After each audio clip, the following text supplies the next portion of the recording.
أسرار لأول مرة حول طلاق الفنانة هيفاء وهبي من والد ابنتها زينب وشاهد حفيداتها الجميلات.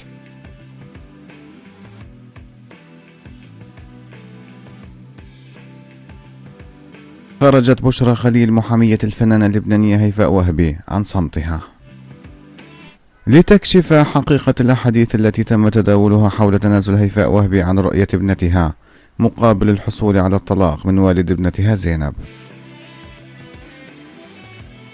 وقالت المحامية بشرى خليل إن هيفاء وهبي رفضت أن تقوم بكتابة تنازل رسمي عن رؤية ابنتها الوحيدة زينب عقب طلاقها،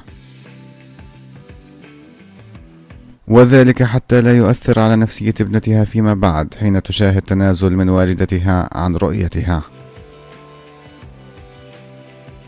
وأوضحت المحامية أن هيفاء وهبي قامت بطلب الطلاق من والد ابنتها الوحيدة زينب، ولكنها تعهدت بعدم اللجوء إلى القضاء من أجل رفع قضية رؤية أو حضانة. زينب ابنة الفنانة اللبنانية هيفاء وهبي.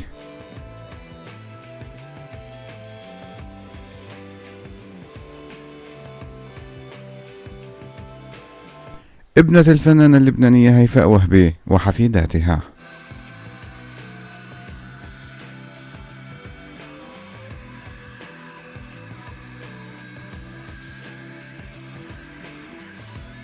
وتثير الفنانة اللبنانية هيفاء وهبي الجدل بين الحين والآخر بسبب الأخبار التي تتعلق بحياتها العاطفية التي تجعل الكثيرين يتكهنون بعلاقاتها في ظل عدم تواجد شريك رسمي في حياتها تعلن عنه، ليتكرر الحديث عن الأزواج في حياة الفنانة اللبنانية هيفاء وهبي. تزوجت الفنانة اللبنانية هيفاء وهبي مرتين بشكل رسمي ومعلن في حياتها، الأولى كانت من نصر فياض نجل عمها، والذي تزوجته في عام 90 وتطلقت منه عام 94 بعد أن رزقت منه بابنتها الوحيدة زينب عام 92. وبعد الشهرة التي حققتها الفنانة هيفاء وهبي تزوجت مرة أخرى عام 2009 من رجل الأعمال المصري أحمد أبو هشيمة، واستمر زواجها من أحمد أبو هشيمة لمدة 3 سنوات وانفصلا بعدها عام 2012.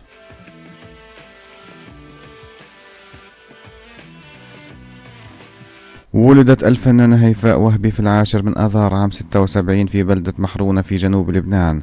والدها محمد وهبي لبناني الجنسية، ووالدتها سيدة عبد العزيز إبراهيم مصرية الجنسية.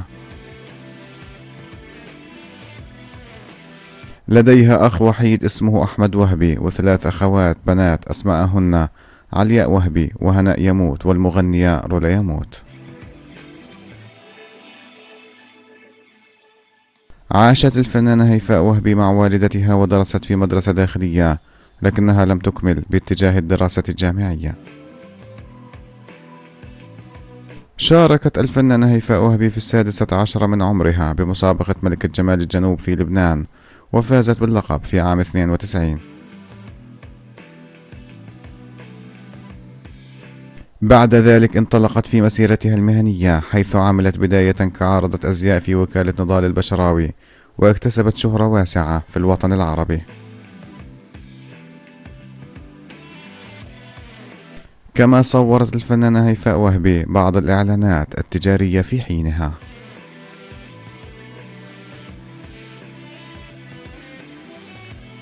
في عام 94 خاضت تجربة جديدة، حيث شاركت في تصوير فيديو كليب أغنية يا قصص للفنانة الكبيرة جوليا بطرس.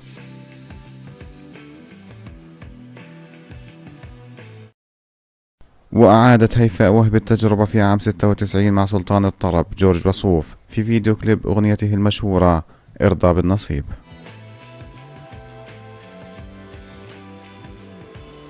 وفي عام 97 مع المطرب الكبير عاصي الحلاني في فيديو كليب أغنية يمهمة.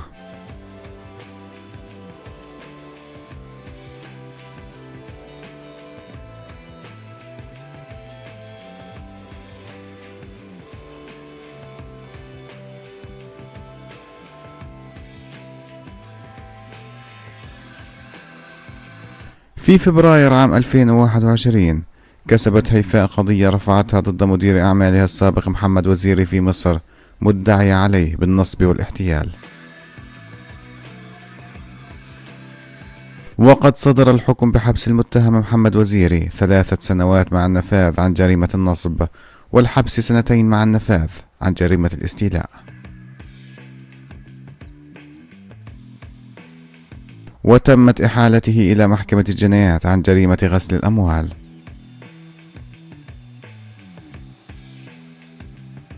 وفي عام 2015 قالت مجلة سيدتي إن نجوم الفن يتقاضون مبالغ مالية ضخمة نظير إجراء مقابلات تلفزيونية معهم،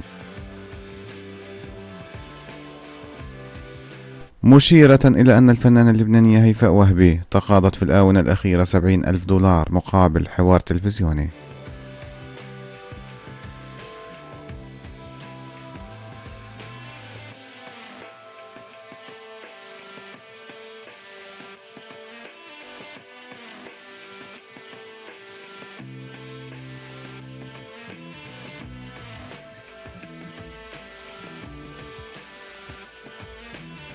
الفنانة هيفاء وهبي حصلت على جائزة باما عن فئة أفضل فنانة في الشرق الأوسط عام 2015، كما حصلت على الترتيب 49 بقائمة 99 من النساء المرغوبات على مستوى العالم.